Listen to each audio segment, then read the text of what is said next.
వాళ్ళు వ్యాఖ్యానించినట్టున్నారు కదా, కనీసం వాటర్ అని ఎత్తిపోయచ్చు కదా మోటార్స్ చేత అని చెప్పి ఐకానిక్ టవర్స్ సంబంధించి. అంత దారుణంగా అసలు ఎందుకు నిర్లక్ష్యం చేస్తారు పూర్తిగా?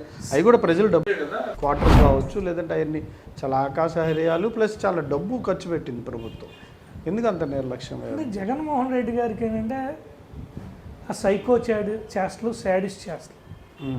ఇప్పుడు చంద్రబాబు నాయుడు గారు ఒక అభివృద్ధి పదానికి శ్రీకారం చుట్టారు. నువ్వు దాన్ని ముందుకు తీసుకెళ్ళినట్టయితే నీకే పేరు వచ్చి ఉండేది. ఇవాళ ఆంధ్రప్రదేశ్ రాజధాని అమరావతిని చంద్రబాబు నాయుడు గారు ప్రపోజ్ చేశారు కాబట్టి అమరావతి అని ఉండకూడదు, 3 క్యాపిటల్స్ 3 రాజధానులు ఉండాలని చెప్పి చిన్నపిల్లలు చేష్టలు చేసి ప్రజల సొమ్ముని, ప్రభుత్వ సొమ్ముని ఆ రకంగా కంప్లీట్ అవ్వటానికి సిద్ధంగా ఉన్నటువంటి బిల్డింగ్స్ను కూడా వాటన్నిటిని కూడా నిర్లక్ష్యం చేసి ప్రజాధనాన్ని వృధా చేసినటువంటి జగన్మోహన్ రెడ్డి.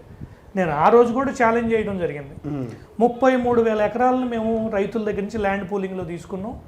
మా నాయకుడికి ఉన్నటువంటి క్రెడిబిలిటీ అది, చంద్రబాబు నాయుడు గారి మీద ఉన్నటువంటి నమ్మకంతో ప్రజలు ఇచ్చారు. ఇవాళ జగన్మోహన్ రెడ్డి గారు అధికారంలోకి వచ్చారు 2019లో.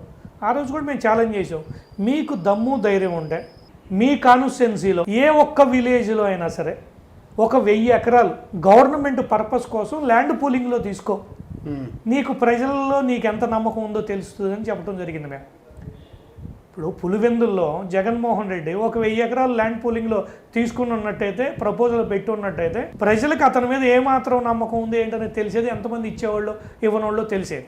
చంద్రబాబు నాయుడు గారు ప్రారంభించినటువంటి అమరావతిని రూపురేఖలన్నీ మార్చేయాలి, అమరావతి అనే పేరు వినపడకూడదు అనేటువంటి కుటిల బుద్ధితో జగన్మోహన్ రెడ్డి చేసినటువంటి ఏవైతే సైకో చేష్టలు ఉన్నాయో, అయ్యే సైకో చేష్టలు అతని పతనానికి నాంది అయినాయి. ప్రజలంతా కూడా అతన్ని ఇంటికి సాగనంపడానికి అయ్యే నాంది.